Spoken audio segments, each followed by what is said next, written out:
Hi, I'm Erin Marcus, former corporate executive turned entrepreneur and founder and CEO of Conquer Your Business. Welcome to the Ready Yet podcast. We're excited to bring you more than 100 episodes of interviews and insights designed to help entrepreneurs get the financial and emotional freedom they need in order to build a business and a life they're proud of. Hello. Welcome to this episode of the Ready Yet podcast with my guest today, Lynita Mitchell-Blackwell, who I'm excited to talk to because, we always get the ball rolling here and get comfortable before we hit play. And I love what you were saying when before we hit record, play, we were also talking about my complete lack of ability with electronics. So there we go. But we were talking about your book and Live Life on Fire and this concept of excellence rather than perfection. And I was sharing with you a redirection in my business and the quote that was given to me, the redirection is for your protection. And I think this all goes together. So I'm excited about this conversation and what people are going to be able to take away from it. So why don't you give everybody real quick, a little more formal introduction into who you are and what it is that you do. Absolutely. I am Lynita Mitchell-Blackwell, the intuitive business coach, and I teach people how to live their lives on fire, lives full of peace, joy, and fulfillment. And I am so excited to be here. Thank you so much for having me on your show.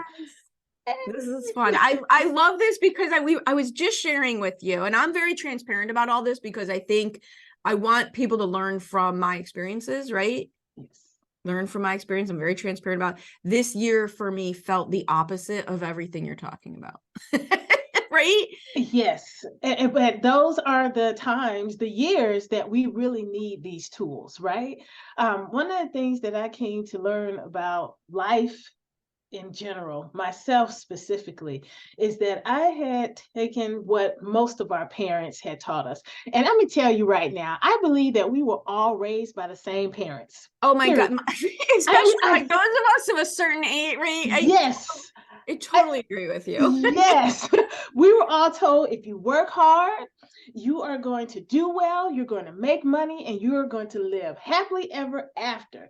And so we believed our parents because they love us, our community leaders, our teachers, right? And we saw them do it, but we didn't understand that this was going to be a hamster wheel that we were never going to get off of, because this happiness concept is fleeting. We would achieve whatever it was we set out to do. I've had a blessed life. I said I wanted to be a CPA. I did that. I wanted to be an attorney. I did that. I wanted to run a media company. I did that. I wanted to be a speaker, a best-selling author, a coach. I did that. I did that. Did that. In my personal life, I wanted to marry a great person. I did that. Have a child. Have a great daughter. But this happiness thing continued to come, and then it was gone again. And so that meant a new goal had to be set. Right. And so what I came to is happiness is not what any of us are actually going for. We're not trying to be happy. What we really want is joy. And the difference between the two is that happiness is externally determined.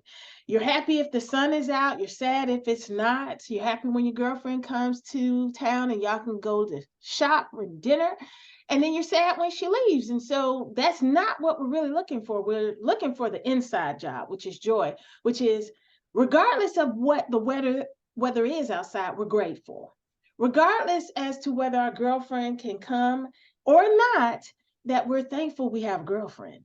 These are the things that no one knows to teach you. And I'm saying it like that because we tend to blame people, blame circumstances. I'm asking you to instead embrace your power, to shift the narrative, and then embrace the fact that you can determine what joy looks like for you.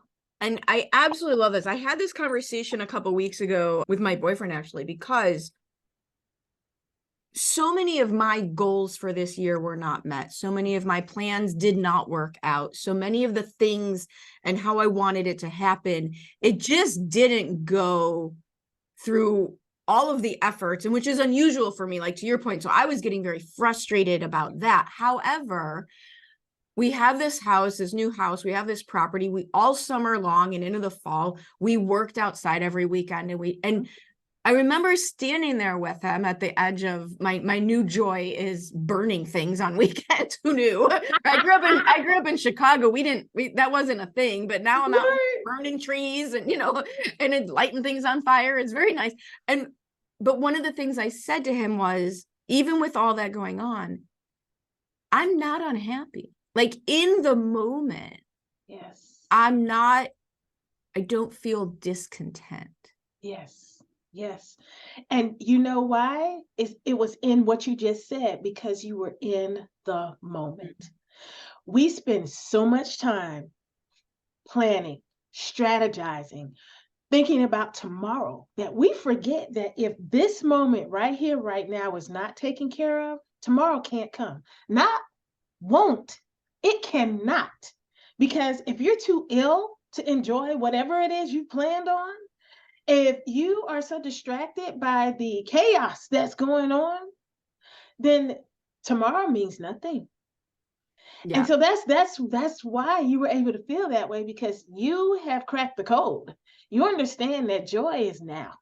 Joy, well, and I try to, going back to the fact that you're a business coach, I try to bring these ideas into planning for the business because, I don't know when this comes out, but we're recording this right at the end of the year where, yeah, we watch our numbers and debrief on wins and losses all year long, but there is a sense at the beginning of the year of fresh start, and you really do a deeper dive on all this. And this idea of being in the moment and cracking the code on how I want to feel while I do all these things is really what I'm applying to the business. The whole 80-20 rule, what's the 80% of things we're doing that is only leading to 20% of our revenue? Let's just get rid of it. What if this were all easier? What if the only things I did, not only because, there's some things you got to do. What you mean? Yeah. But what if what I did was work at the intersection where what I love to do meets what I'm good at doing, where it meets where it helps my clients the best? And what if we just stayed there? And what if we did just stay there? A lot of times we think of our lives as being pieces of a puzzle, right? And we have this piece that belongs over here in this corner, which is our business. And we have this piece that belongs over here, which is our personal life. So that's relationship, kids. And then we have this piece that belongs here. So that's our professional organizations or community involvement. And we think that we show up differently in these various places. We don't understand that who we are shows up wherever we are. And even when we put on the mask, and let me tell you, I was a master at that. Growing up, we called it code switching. And so depending on who you were around at that time, that's who you would present yourself to be. And I didn't realize that real Lenita was peeking through the eye slits, right? and I didn't realize how confusing that was to people who would meet me in one space, and then we would run into one another in another space, and that would be totally different. And they're just like, who is this person really? and it's, and you talk about that was one of the things, and I see this over and over again. My success in my business didn't come until I massively embraced the authenticity. And yet your experience is similar to mine, where we come out of professional services. I was in financial services, C-suite level, like all of the designations you had, and the impression of what we thought that person was or who that person needed to be. And it just erases all the authenticity. And I actually, combining all these things together, I think one of the reasons I am content in any given moment, regardless of the external, right? You said it before, the external circumstances, is because of it's just the authenticity of it. I don't have that added layer anymore. Yes, that's exactly right. And we don't realize that as business owners, as entrepreneurs, as careerists, how exhausting that is. Yeah. To not show up authentically, genuinely. I just don't have the attention span for it. Well, the truth is none of us do. See, we think we do, but we don't. Because when we're doing that, it is wear and tear on our bodies, on our mental health. And then we wind up taking it out on some version of something we love, whether it's our bodies, we start getting ill, right? Dis-ease, we're not at ease. The people we love, we're snappy with them. When we go out and we're at the grocery store and somebody cuts us off, and instead of us saying there are 20 other parking spaces, no, we've got to get to this one. You know? Woman get mad. I had a woman get mad at me last week because I gave her my parking spot. Like, and this is right, like, and all I could think is, what is your life like on a regular day? If I had pulled through, right, I was going to pull through to make my life easier. And then I realized she didn't see that. And truthfully, I was there first, but she didn't see that. And now I could see that she had actually driven past all the other options. So it was easier for me to just back up a step than her to like, so I did, whatever. She gave me the dirtiest look. And I'm like, how unhappy do you have to be to get mad at somebody else for giving you their parking? But this is an example of what we're talking about. And audience, we can't make these stories up. I was like, really? Yeah. Oh my gosh. Well, so, and you know, bigger picture, I think so one of the things I was taught, and the definition of frustration is the difference between expectations and reality.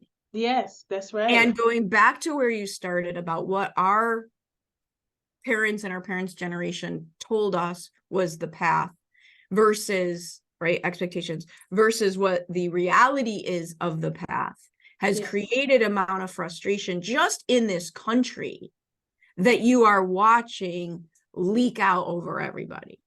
I totally agree. You know, I love DC and Marvel movies because they have a way of really bringing things to life for us. In the last version of The Flash, or the last installment of Flash. I'm behind, by the way. No, oh my God. Here. I'm a little behind. You gotta go see the movie. A little behind. A little behind. I used to see them all opening day. Now I'm a little behind. Okay, well, I can tell you this little part without killing it for you.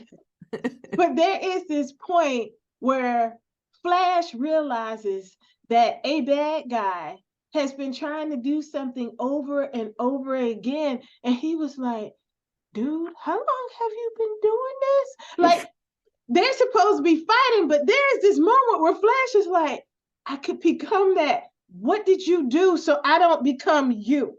And so the myopic view that he had, it expanded. And he realized what we all have to get to is that we're all human beings having this experience, and we're doing the best we can with what we have and what we see at that moment. And so if we want to get to a place where we see beyond what our parents taught us and what they saw, then we have to embrace our power and authority over our lives. That's number one. And the way we do that is a shift. We have all been taught that we have to live up to or above standards, which is really the definition of perfection. It's meeting or exceeding standards, right? But you got to get to, but who set these standards? Because I didn't set these standards for my life, and I'm too old at 47 to be blaming my mama. Come on now, right? Well, and the other piece of that puzzle that I realized is it's a moving target because there's no set definition. Right? Because there's no set definition of what those standards are. And it's really more of a, I don't know if this is the right term, but a value system as opposed to a objective situation. It's a moving target. You're never going to hit it. Let me tell you. So that was the shift. You have to go from perfection to excellence. And excellence is you set the standard, and that standard includes grace. That's the moving target, because who I am and how I show up in the world now at 47 is very different than what I did at 27. And I really hope it's going to be different from what I do at 67. You know, these things have to happen for us to realize that whatever it is we've said we want to achieve, money, cars, clothes, relationships, whatever, that they all have one thing in common, and that's us and the way that we view our lives and the way that we move forward in them. And until we get there, until we get to the place where it's like, it's not someone else's job to determine. It's ours. Well, and And I sometimes, think there's yeah, an added pressure. I think yeah. there's an added pressure to this whole story for women of our Hmm. generation, for people Yes. of color, Yes. for immigrant families. Like Yes. if you look at any of those groups, and there's more to different degrees, not only were we taught what we talked about, we were also instilled with the belief that we were a representation of that entire group of people, right? Ooh, Like, you are preaching today. Yes. right? Like you are representing the, not even like the You have it. family. Yeah, It's you not have the even whole community on your back. yes. Like for real. Yeah. A woman in STEM, a woman engineer. It used to be a woman lawyer. Now that's more common. It used to be like whatever breakthrough had to happen. And I am so very grateful for our pioneers. We would not have them. Yeah. I'm grateful for our ancestors who toughed it out and who said there will be a better way for you, my downline, right? That being said, if we get to a place where we say, I am going to do my best for me, that automatically transcends everything and everyone so that we don't take our eyes off the prize. Because when we're talking about the community, well, see, now we're worried about other people's expectations Yeah. and standards. Yeah. There's And no again, grace there. another moving target. Another moving target. There's no grace there. So I have to ask, I want to back this up because you Yeah. gave us your list of credentials when we started. And I know when I met Okay. you, I'm like, woman, what? Who put you on a path? So it really was my parents. I have wonderful parents who absolutely adore me and who always said I could do anything that I put And my so you mind set to. out to do everything. Well, it's one of those things where I thought that a certain career path would make me happy. And Right. so I would get out there and I'm just like, oh, this is not it. Like, especially when I came out of undergrad and becoming an accountant. And any accountants listening to this, I love you, but y'all have a certain way of looking at the world. And that didn't really mesh up with my personality because I'm very outgoing. I love people, right? And so then I was like, well, I'm going to go back and become an attorney. And I still practice law. I have my law firm over 17 years now, literally. But I needed to practice in a way that would play to my skills, gifts, and talents. Right. And Not lawyer culture, not the old version of law firms. It's a, yeah, yeah, institution, right? Not the institution, but your own version. absolutely. But even getting there took time and, Oh, yeah. experimenting and trying new things like speaking and writing and podcasting and being out here among the people. And I came to understand that my love language is service. And so anything that I'm involved in, it has to have a component of that, including my relationships with individuals like my husband and my child, or I'm not going to be satisfied there. Yeah. Yeah. I mean, I'm always interested in someone with a storyline like yours where you've had all these accomplishments and now you're talking about this thing over here, which, and this is one of the points to me that is so important. Yeah. Talking about joy, talking about excellence over perfection, talking about living in the moment. These are not things that are the antithesis to success, right? Like, Yes. we are not talking about the person who has entitlement and wants to sit back and do nothing because the world owes them a living so they can be happy and joyful. No, these things go together. Yes, absolutely. They absolutely do. And I promise you, I understand that for me to have the knowledge that I have now, that there were things that I had to go through, right? But if there were some way I could take it and drop it into my 20-year-old self, my Can you life imagine? trajectory Could you even imagine? right would be so different. And it's not to say that I would not have tried all these things, but my perspective of what they meant for my self-worth and my self-esteem would have been drastically different because My self-worth and esteem were tangled up with achievement and accomplishment for most of my adult life. It wasn't until I was in my early 40s, I think I was maybe 42, I was just like, this is not working. I get these things and people are just like, Lenita, you're just so awesome. And for that moment, it was great, but then that moment would pass. And I call it, it's like, and I think there's so many people in our generation, and I really can't speak to if the younger generation feels this way, where on paper you should be happy. Ooh, yes. Well, I can tell you, my daughter has had the unique perspective of watching me go through all of this. And she knows that that paper is just that. It's a tree that died so that some ink can be printed on it. And I am so glad that she understands that life is so much more than that. Like, I'll never forget when she started 11th grade. She was invited to 3 AP courses and she's in the performing arts. And she went to her classes the first couple of days and she sent me a text. She said, Mom, I'm dropping 2 of these AP courses and the third one I'm coming down to honors. This is too much work and I will be stressed out. And the fact that my child knew that I would 100% support Nice. that. She didn't ask, she told me what she was doing. And I was like, yes, yes, because life is too short to be stressed out like that. And I watch my niece do the same thing. She's halfway through high school. She's in model UN, travels the world. She's 15. She travels the world. I call it baby UN. It's my right. Like, you're not actually solving world peace. You can calm down a little bit, right? Like, Yeah. but the pressure. And so here's an interesting question. If we have this figured out, or at least some awareness that our parents created a story, not intentionally, but our parents have created a story whereby external accomplishment means happiness. And here we are having this conversation of what we've learned to be accurate and inaccurate about that. How come these kids are in a worse situation?